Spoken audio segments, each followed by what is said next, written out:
Assalomu alaykum. Tuzdingizlar do'stlar, hamaylar, tinchmisizlar? Bu Suzoda adirlari, sizlarga tepadan qishloqda adirlarini ko'rsataman. Ajoyib. Chilla payti hozir.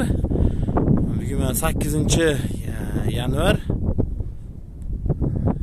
Hozir adirga yugurib chiqdim, maza qildim. Kim uchundir bu zavqli, men uchun ham juda zavqli. Chunki sovuq yozda chiqaverasan, sovuqda chillada qanaqa bo'lar ekan, qiziqasan-da. Kimdir Arslonbob tog'lariga chiqqisi keladi. Shunaqa odamlar ham bor. Qishda chiqqisi keladi, qorda. Men hozir qorlarga boraman. Mana sizlarga ham ko'rsataman uni. Yer muzlab qopti. Qaranglar, yer qattiq, loy emas. Endi ozgina kun chiqqandan keyin loy bo'lib ketsa ham kerak.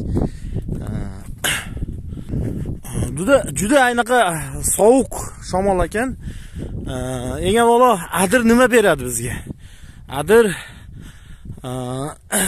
bu yerda yugullash birinchi navbatda bugun hozir ovqat osh sezoni, gaplar qishda.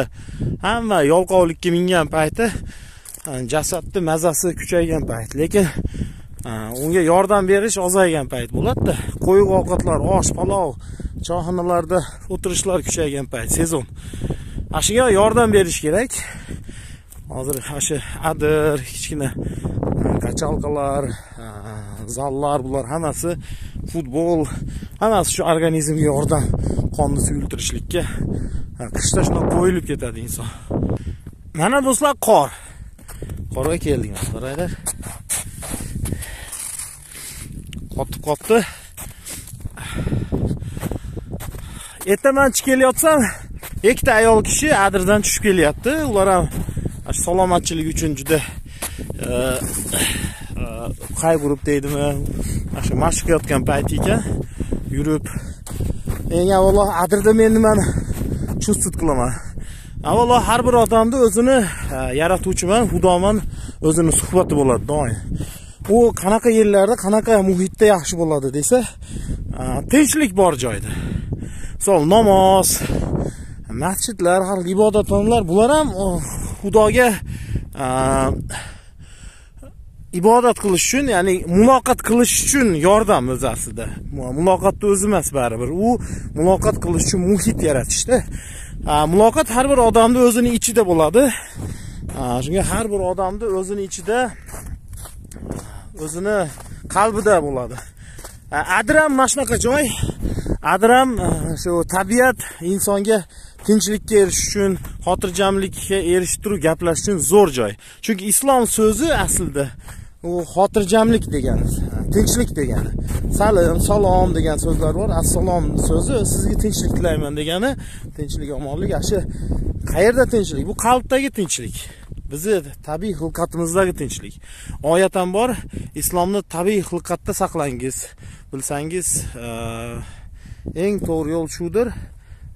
Lekin ko'p insonlar bilmaslar deb keladi. Shu xotirjamlikka erishganda muloqot boshlanadi. Sen ko'p ibodat qilasan, u harakatli ibodat, hajlarga borib, namozlar o'qib, 5 mahal emas, 6 mahallab namoz o'qiysan, lekin ichingda tinchliging yo'q bo'lsa, xotirjamliging yo'q bo'lsa, demak sen o'ylanib ko'rishing kerak. Senda hali islom qalbingda paydo bo'lgan yo'q. Chunki islom insonda xotirjamlik paydo bo'lganda shu belgisi bo'ladi. Shu yaratuvchiman bitta hamohang, hamnafas bo'lishni boshlayotganda, uni nuridan olishni boshlayotganda insonda shu Allohning nuriman, unda xotirjamlik paydo bo'ladi. Tabiat ham shunaqa. Xudo bilan muloqot qilishda eng zo'r yeri, shuning uchun Qur'onda ham ko'p yerda toqqa qara, osmonga qara, qayerga qarama uni ko'rursan deb keladi oyatlar, ya'ni Allohni ko'rursan deb. Shu tinchlik, mana shunaqa joylarda men o'zimning shaxsiy tajribam, yaratuvchi bilan muloqot juda ham zo'r bo'ladi. Hamma o'ziga xos muloqot olib boradi. Uni so'zman olib chiqish bu imkonsiz narsa. Shuning uchun belgilarini men o'zimdagi jarayonni belgilarda aytaman. Shu adirga yugurish sabab shu edi. Shuning uchun maza qildim. Mana yakshanba kuni 8-yanvar chilla payti. Mayli do'stlar, bu suzoq mana past tepadan yuqoridan ko'rinishi ko'proq tabiatda bo'linglar. O'sha o'zingizlarda shunaqa tabiat qo'ynida mana Rasulullohning toqqa chiqib g'ordagi holatlari aynan shu yaratuvchining istaganligi, Alloh taolo bilan muloqot istaganligini mohiyatda ko'rsatishligida bu.